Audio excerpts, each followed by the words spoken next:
பிரபஞ்ச ஆற்றலும் மனித வாழ்வும். இதயம் நின்று இரத்த ஓட்டம் நின்றாலும் மூளை செல்கள் உடனடியாக இறந்துவிடாது. அவை தன்னிடம் மீதம் உள்ள ஆக்சிஜன் மற்றும் குளுக்கோஸை பயன்படுத்தி கடைசி சில நிமிடங்கள் சுமார் 3 முதல் 10 நிமிடங்கள் வரை போராடும். இந்த நேரத்தில் மூளையில் ஒரு மிகப்பெரிய மின்சார அலை எலக்ட்ரிக்கல் சர்ஜ் பாயும் என்று நவீன ஆய்வுகள் நியர் டெத் ஸ்டடிஸ் சொல்கின்றன. ஆற்றலை ஏன் அழிக்க முடியாது? இயற்பியலில் ஆற்றல் மாறா விதி என்று ஒன்று உண்டு. ஆற்றலை உருவாக்கவோ அல்லது அழிக்கவோ முடியாது. அதை ஒரு வடிவத்தில் இருந்து மற்றொரு வடிவத்திற்கு மாற்ற மட்டுமே முடியும். அதாவது இந்த பிரபஞ்சத்தில் இருக்கும் மொத்த ஆற்றலின் அளவு எப்போதும் மாறாமல் நிலையாகவே இருக்கும்.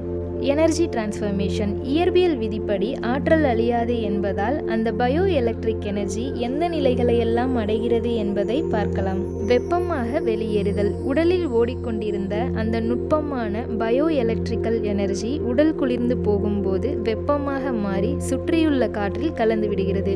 வேதி ஆற்றலாக கெமிக்கல் எனர்ஜியாக மாறுதல். நாம் இறந்த பிறகு எலக்ட்ரிக்கல் எனர்ஜி உருவாக்கிய அதே ஆட்டம்ஸ் உடலில் தங்கிவிடும்.